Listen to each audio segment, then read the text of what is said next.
I grew up in a place called Ikotun. The average income was definitely less than $2 a day. So we didn't have a lot growing up. My dad married 5 wives and has 30 kids. I'm number 21.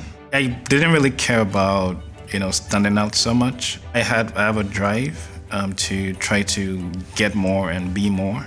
The most important thing that I could do was to leave a mark. I wanted to still do something that was important for the world in some way. So what I did was to request for the brochures of all the schools, and MIT really resonated with me. It was about service, it was about how we can have an impact in the world, and I wanted to be part of that. I knew that I would be competing for entry with people that have gone to MIT and Stanford and all the best universities in the world. And luckily at the time, there was a library that was just built that had internet access and I could access the MIT open courseware. What I had from doing that wasn't a claim, wasn't something to boast about. It was a confidence that I was ready to be at MIT.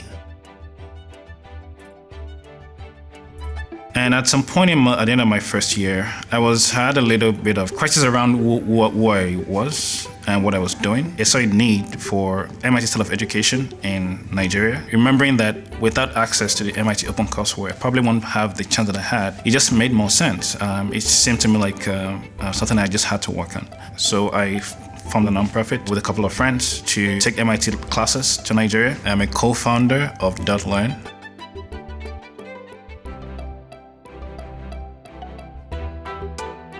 Now, this is an example of the power of digital education.